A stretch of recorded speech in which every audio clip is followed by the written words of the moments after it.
गुरुर्ब्रह्मा गुरुर्विष्णु गुरुर्देवो महेश्वरा गुरुर्साक्षात् परं ब्रह्म तस्मै श्री गुरुवे नमः। ध्यानमूलं गुरुर्मूर्ति पूजामूलं गुरु कृपा मंत्रमूलं गुरुर्वाक्यं मोक्षमूलं गुरु कृपा।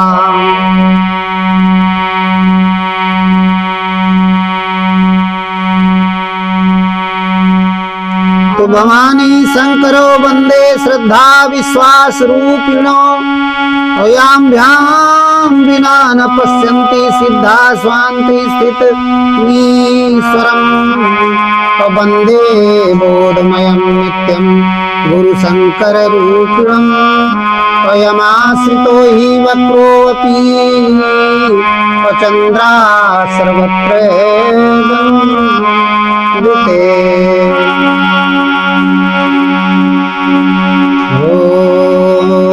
सद्गुरुदेव भगवान की जय। हृदय में स्थित परमात्मा राम की जय।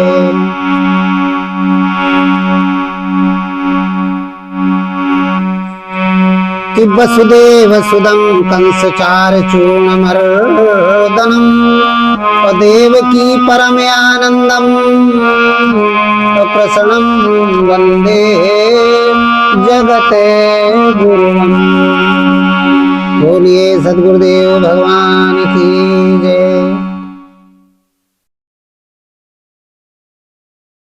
आज का जो प्रसंग है बड़ा सुंदर प्रसंग है और इसको हमने ग्रंथ बीजक से लिया है। संत कबीर का जो ग्रंथ बीजक है उसका प्रसंग है। बड़े अच्छे संत हुए हमारे संत कबीरदास जी, जो हृदय स्थित परमात्मा, जो घट घट में व्याप्त है परमात्मा, कण कण में व्याप्त है परमात्मा, उसका चिंतन किया, उस हृदय स्थित राम का चिंतन किया संत कबीर ने। तो आज का जो प्रसंग है वो ये है कि संत कबीर बैकुंठ क्यों नहीं गए। संत कबीर बैकुंठ क्यों नहीं गए, बैकुंठ को उन्होंने तुच्छ क्यों समझा। जो प्रसंग है वो है कि संत कबीर ने बैकुंठ को तुच्छ क्यों कहा, क्यों वहां जाना पसंद नहीं किया, तुच्छ क्यों कहा, बैकुंठ को तुच्छ क्यों कहा, छोटा क्यों कहा। संसार के अन्य लोग बैकुंठ बैकुंठ चिल्लाते हैं, तमाम आचार भक्त लोग, सत्संगी लोग कहते हैं भगवान का भजन करो तो बैकुंठ हो जाओगे, सब कहते हैं। तमाम ग्रंथों में भी लिखा है भगवान का भजन करो तो बैकुंठ हो जाओगे। तो संत कबीर ने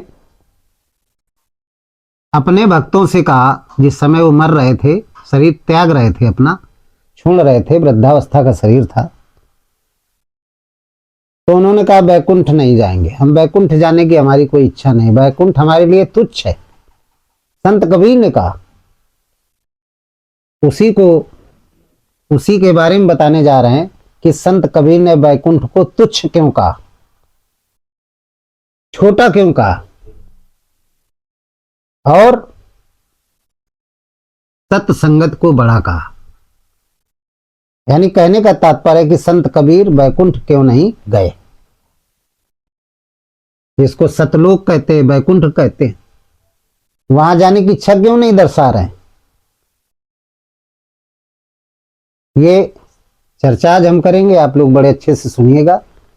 देखिए, तमाम संत कबीर के जो अनुयायी हैं, संत कबीर को तो करीब 600 वर्ष के ऊपर हो गए शरीर को छोड़े, लेकिन उन्होंने बीजक में अपने लिखा। जब उनका लास्ट समय आया तो जो उनके भक्त थे रो रहे हैं, आंसू आ रहे हैं संत कबीर के।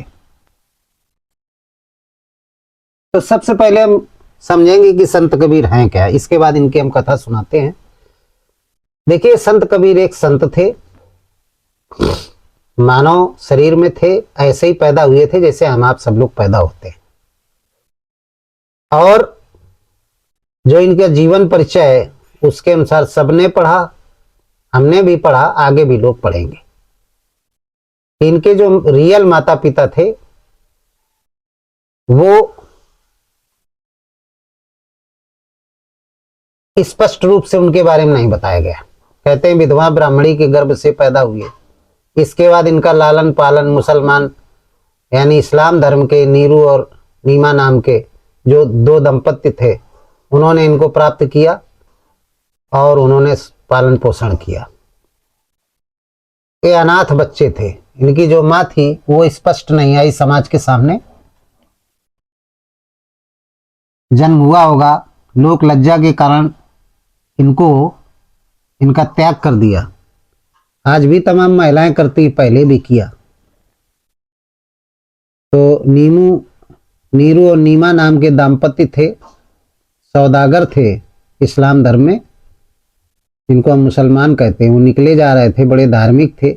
इस बच्चे रोता हुआ बच्चा मिला उनको तालाब में तैरता हुआ एक डलिया में, उन्होंने उसको लिया क्योंकि उनके कोई संतान नहीं थे। इसके बाद अपने घर लाए, पालन पोषण किया। लेकिन ये जन्म से बड़े तेजस्वी थे। क्यों तेजस्वी थे? क्योंकि इनके कारण शरीर में जो पूर्व जन्म के संस्कार थे, सद्गुण थे, वो सब जागृत थे। तो जब ये लाए, इनके मौलवी साहब थे जो इस्लाम धर्म में गुरु कहे जाते हैं, ज्ञानी होते हैं, उन्होंने नामकरण किया। जैसे हिंदू धर्म में ब्राह्मण लोग, पंडित लोग, आचार्य लोग नामकरण करते हैं, बच्चे की हरकतों को देख करके नामकरण करते हैं, ऐसे इस्लाम धर्म में भी है। तो उन्होंने देखा कि लक्षण तो कवि जैसे हैं, बड़ा विद्वान होगा, बड़ा तेजस्वी होगा। तो वेदों में कबीर कहा गया। कवि को क्या कहा गया? अच्छे बुद्धि वाले को क्या कहा गया है? जो बहुत तेजस्वी होता है उसको ऋग्वेद में क्या कहा गया? कबीर कहा गया। एक श्लोक है, हम आगे बताएंगे आपको। कबीर कहा गया। कबीर माने होता है बुद्धिमान व्यक्ति, तेजस्वी व्यक्ति। तो उन्होंने उर्दू भाषा में कबीर को कर दिया, वो संस्कृत में कबीर, लेकिन इस्लाम उर्दू भाषा में, फारसी भाषा में उन्होंने कबीर कह दिया। उसी को कबीर कहते हैं। तमाम कबीर पंथ के धर्मावलंबी हैं जिन्होंने अर्थ को अनर्थ करके, तोड़ मड़ोड़ करके वेद की बात को दिखाया। बोले कबीर पूर्ण परमात्मा है, ये वेदों में आया है। कबीर को कबीर कर दिया, छोटी ई की मात्रा को बड़ी की मात्रा उसमें जोड़ दिया, अपनी माया रूपी पाखंड से छोटी ई को बड़ी ई में कर दिया और कबीर कह दिया। देखिए, कबीर जो शब्द है वो वेद में दिया है, उसका शाब्दिक अर्थ है कवि। कवि का मतलब होता है, कवि क्या गधा बनता है? बुद्धिमान व्यक्ति कवि होता है, बड़ा तेजस्वी माइंड वाला, बहुत तीखी बुद्धि वाला जो व्यक्ति होता है वही कवि होता है। जो रचना कर सके, शब्दों की रचना कर सके, जनरेट कर सके, उसको कवि कहते हैं। तेजस्वी होता है ये सभी, और वो साधारण नहीं होता है। वो एक तरीके का तत्वदर्शी महापुरुष होता है। उसके अंदर आत्मा, ज्ञान और वैराग्य वो जागृत हो जाती है। तो दिव्य दृष्टि क्या है? दो आंखें और होती है अंतःकरण में, जिनको ज्ञान कहते हैं और वैराग कहते हैं। तो संत कबीर की दो आंखें ज्ञान और वैराग रूपी वाली भी जागृत हो चुकी थी, वो दोनों जागृत हो चुकी थी। इसलिए मौलियों ने उनका नाम कबीर रखा। कबीर जन्म से ही बड़े ओजस्वी थे, तेजस्वी थे, बड़े हुए। जो शिक्षा दीक्षा हुई, इसके बाद उन्होंने धर्म के क्षेत्र में, चूंकि कारण शरीर में सद्गुण विद्यमान थे पूर्व जन्म के, तो भक्ति में उनका मन लगा। अपना भौतिक कार्य करते थे, जुलाहे का काम उनके पिताजी करते थे, कपड़ों का निर्माण किया करते थे। तो जिसके घर में जो काम होगा वही तो आगे की पीढ़ी करेगी, वही करती है ज्यादातर। तो इनके घर में भी कपड़े बुनने का काम होता था, जुलाहे थे, पिताजी माताजी करती थी, तो ये भी करने लगे। इनको भी वही काम करना पड़ा था। लेकिन धार्मिक थे तो पुस्तकें भी पढ़ा करते थे। उर्दू का भी ज्ञान था और इनको हिंदी का भी ज्ञान था और संस्कृत का भी ज्ञान था। ऐसा नहीं कि ये पढ़े लिखे नहीं थे, इन्होंने पढ़ा। गीता का अध्ययन किया इन्होंने, बहुत अच्छा अध्ययन गीता का किया। क्योंकि गीता संस्कृत में थी तो गुरुओं के माध्यम से गीता का अध्ययन किया। बड़े हुए रामानंदाचार्य जी जो हिंदू धर्म के गुरु थे, उस समय प्रचलित गुरु थे, उनको इन्होंने गुरु बनाया। कहानी आप लोगों को पता है। लेकिन वो राम जी के भक्त थे, सगुण परमात्मा के भक्त थे, देवी देवताओं पर ज्यादा विश्वास करते थे, सगुण परमात्माओं पर ज्यादा विश्वास करते थे। कबीरदास जी ने देखा, और उस समय इस्लाम धर्म बहुत ज्यादा हावी था, तो बड़ा पाखंड था हिंदुस्तान में। उन्होंने इस पाखंड को खत्म करने के लिए अलग अपनी सोच को डेवलप किया, अलग सोच बनाई और गीता को पढ़ा, वेदों को पढ़ा, लेकिन गीता को पढ़ा। गीता को पढ़ करके जो गीता का सार है वो अपनी वाणी से अपने ग्रंथ बीजक में प्रस्तुत किया। क्या प्रस्तुत किया कि आत्मा ही परमात्मा है और उसका वास कहाँ है? घट घट में, सबके अंतःकरण में, सबके हृदय में। ये बात उन्होंने दर्शाया, लिखा है उन्होंने अपने बीजक में, लिखा है परमात्मा के बारे में।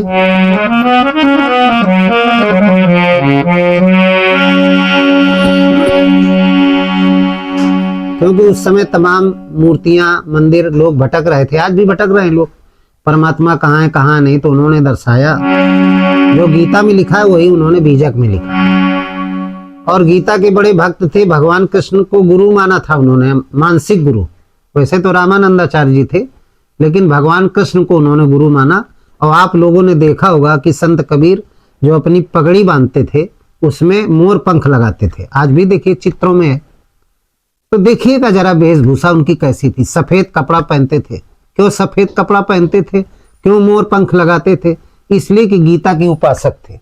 और आत्मा अजर अमर शाश्वत है, सत्य है, शाश्वत है और अजर अमर है, सनातन है। तो स्वच्छ कपड़ा धारण किया। स्वच्छ कपड़ा का मतलब आत्मा का स्वरूप। आत्मा स्वच्छ है, परमात्मा स्वच्छ है, कोई दाग नहीं, कोई कोई किसी भी प्रकार की कोई जो है विकार नहीं है। जिस मनुष्य के अंदर कोई विकार नहीं होते वही अपना सादा कपड़ा का मतलब ये होता है। सादे कपड़ा पहनने, सफेद कपड़ा पहनने का मतलब ये होता है, उसका भावार्थ ये होता है, एक तो शांति का प्रतीक होता है सफेद कपड़ा। 3 गुण है, शांति का प्रतीक, दूसरा जो हीट है उष्मा है उसको प्रतिरोधित करता है, हीट को बाहर फेंकता है, एब्जॉर्ब नहीं करता, अवशोषित नहीं करता बाहर, तो हीट को।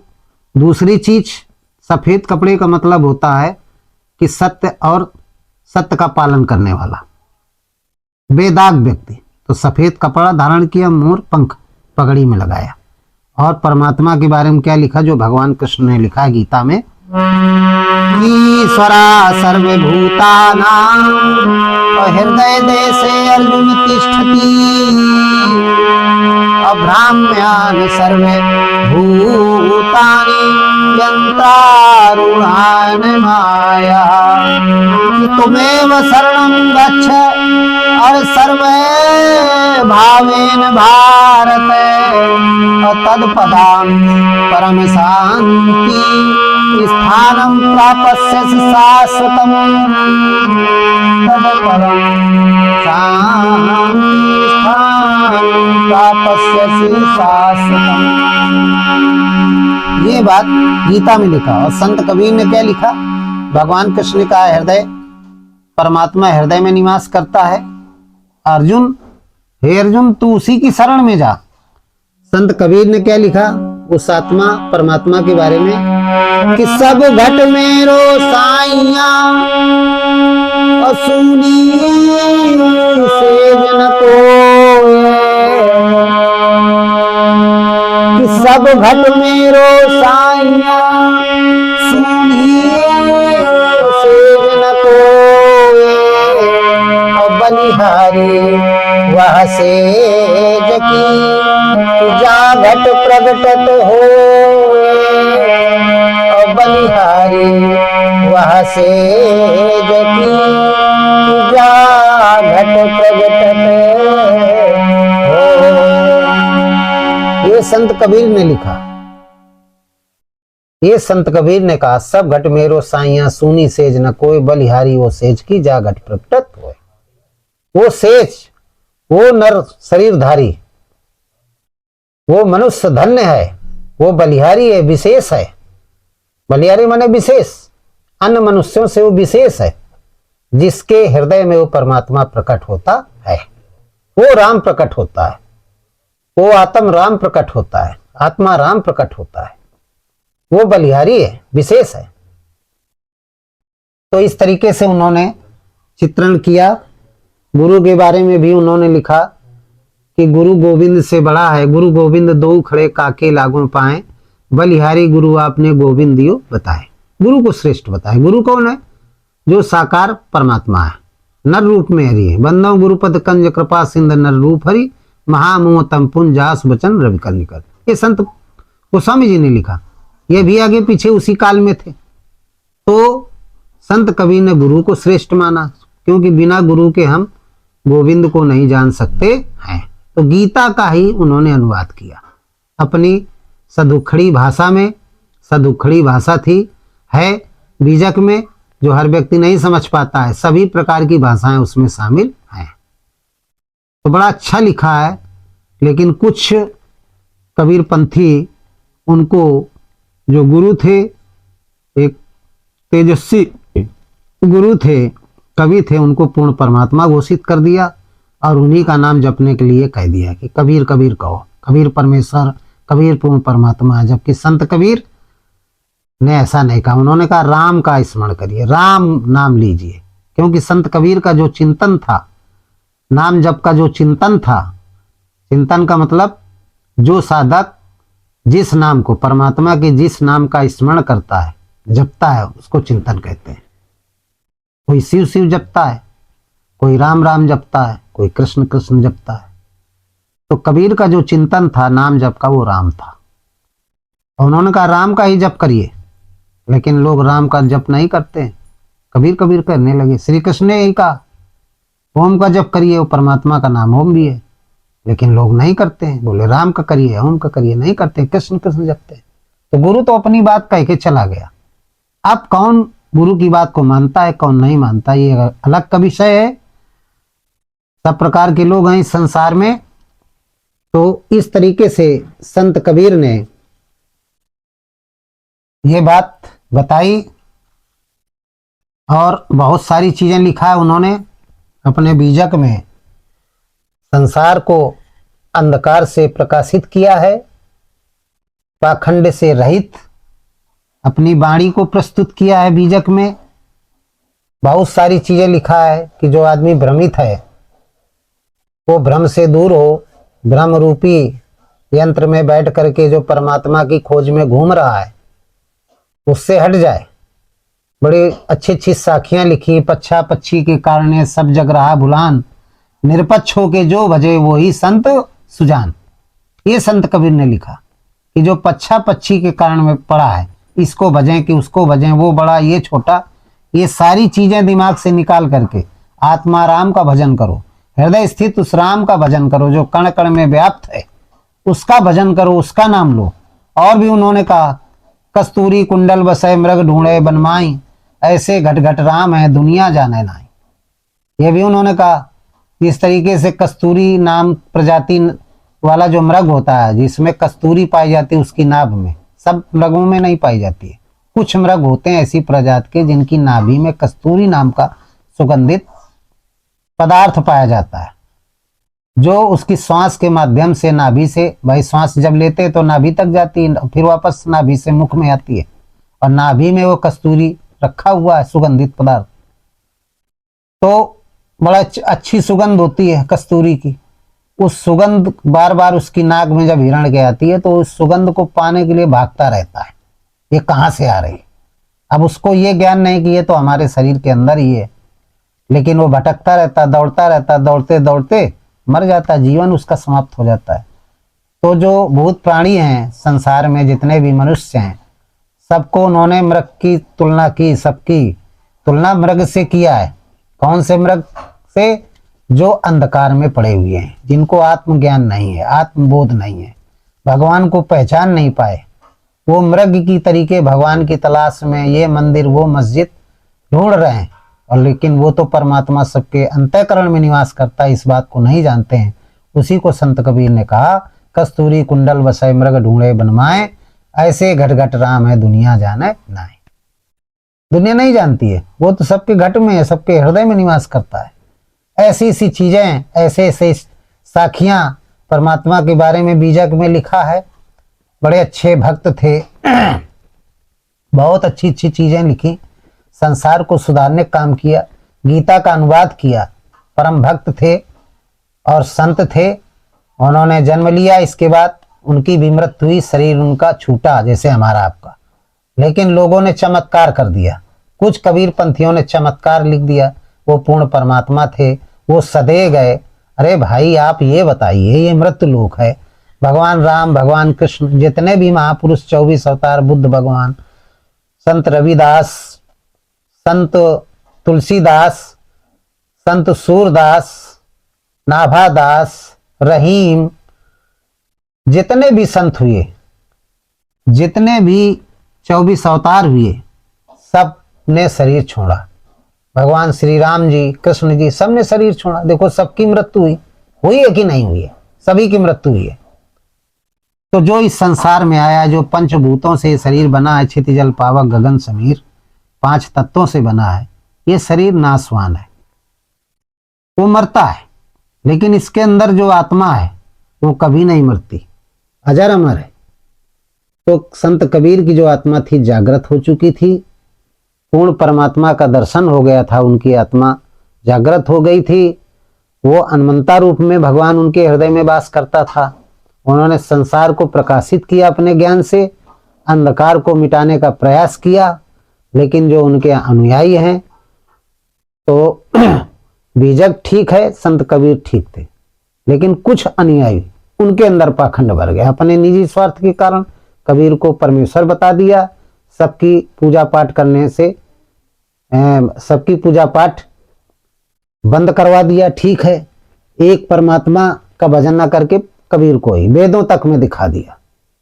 ये अध्यात्म में मिलावट किया, ये गलत बात है। तो संत कबीर एक संत थे, तत्वदर्शी संत थे, भगवान एक ब्रह्म के उपासक थे, द्वैत में नहीं थे, अद्वैतवादी थे, एक परमात्मा का चिंतन करते थे। किस परमात्मा का? तो लिखा है कौन से परमात्मा का? जो सबके अंदर है। राम के भी अंदर था, कृष्ण के भी अंदर था, बुद्ध के भी अंदर था, ब्रह्मा विष्णु महेश के अंदर था, शंकर भगवान के अंदर, हनुमान जी के अंदर, जितने भी 24 अवतार, जितने भी भूत प्राणी, सबके अंदर वो परमात्मा रहता है। उसके तमाम नाम है, शिव नाम है उसका, कृष्ण नाम है उसका, राम नाम है उसका, ब्रह्मा विष्णु भी, बुद्ध भी नाम है, महावीर भी नाम है, जितने भी तत्वदर्शी संत, तमाम नाम है उसके। उसका एक नाम राम भी है। राम क्यों नाम? सबसे उत्तम नाम। ज्यादातर लोगों ने राम नाम का जप क्यों किया? क्योंकि इस नाम में गुण है। क्या है? कि रमे निरंतर आत्मा, कि रमे निरंतर आत्मा, कि सबे घट आठोया में, ताही से बुध संत जने, और कहत तास सो राम, ताही से बुध संत जने, कहत तास सो राम, ताही से।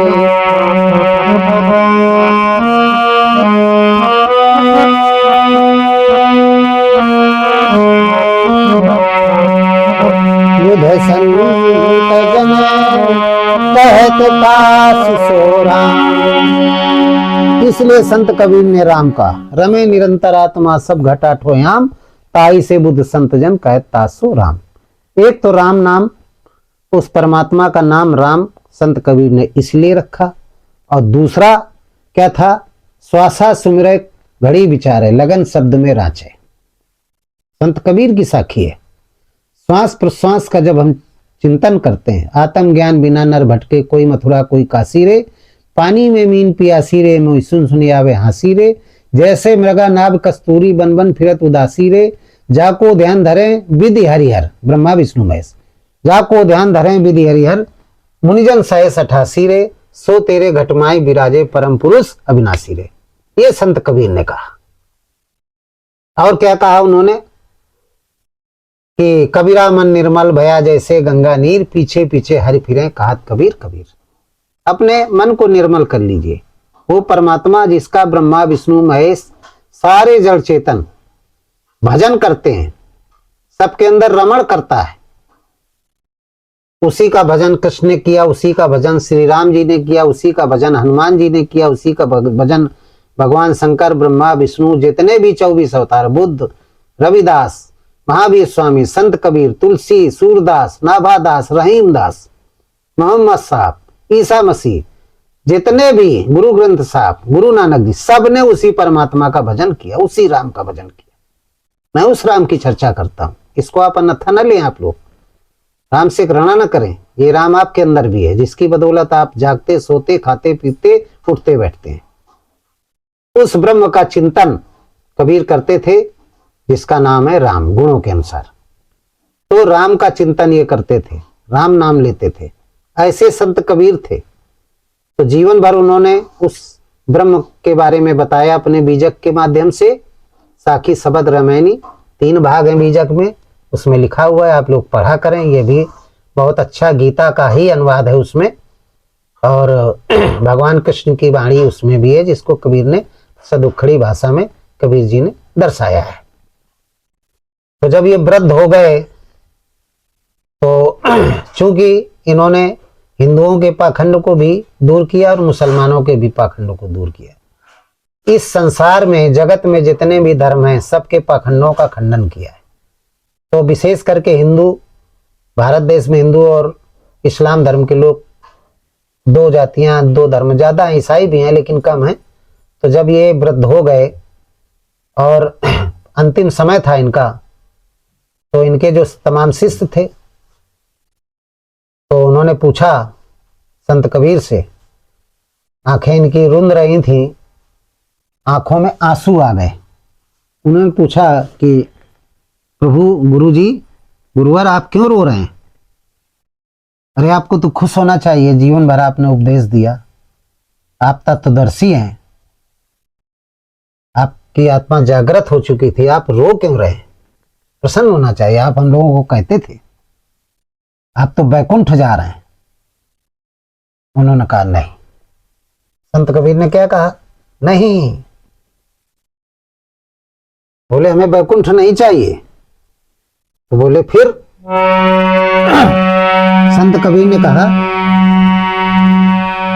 इस समय अंतिम समय था, और ये भी कहा कि मेरे प्रिय शिष्यों, मेरा शरीर छूटने वाला है। हिंदू और मुस्लिम दोनों पक्ष के लोग थे, जो खास शिष्य थे, उनको ये बात बताई कि जब मेरा शरीर छूटे तो इस शरीर को आप विलुप्त कर देना, गुप्त जगह में ठिकाने लगा देना, और जहां पे हमारा शरीर छूटे वहां पे फूल रख देना, क्योंकि झगड़े होंगे। तत्वदर्शी थे। तत्वदर्शी जो संत होता है वो त्रिकालदर्शी होता है, भूत, वर्तमान और भविष्य के बारे में जानकारी हो जाती। तो उनको जानकारी हो गई थी कि जब मैं मरूंगा, मेरा शरीर छूटेगा, तो हिंदू और मुसलमानों में झगड़ा होगा मेरे शरीर के बंटवारे में। तो उन्होंने अपने खास शिष्यों से कहा कि इस शरीर को छिपा देना और मेरे शरीर की जगह में फूल रख देना, मरने के बाद आधे आधे फूल अपना ले लेंगे। यही हुआ था। लास्ट में जब मरे थे तो उनकी बॉडी को, डेड बॉडी को गुप्त रूप से जो खास शिष्य थे उन्होंने दाह संस्कार किया था। इसके बाद उनकी जगह पे जब सुबेरा हुए, रात में सारा कार्य हो गया था, और उनके स्थान पे फूल बिछा दिए गए थे और उनको ढक दिया गया था। इसके बाद जब सुबेरा हुआ, लोग आए, देखा कि रे संत कबीर तो सदैव चले गए, फूल बचे, बॉडी है ही नहीं। आधे आधे फूलों को हिंदुओं और मुसलमानों ने अपना ले लिया था। इसके बाद तब से उन्होंने कथा बना दी। लेकिन रियल बात यह है, शरीर उन्होंने, जैसे हम आप मरते हैं ऐसे उन्होंने भी छोड़ा, सबको छोड़ना पड़ेगा। ये दंत कथा है, इन चक्करों में न पड़े, चमत्कार में ना जाए। तो जब वो मरने लगे तो संतों ने पूछा, जो उनके भक्त थे, शिष्य थे, कि आप रो क्यों रहे हैं? तो संत कबीर ने क्या कहा?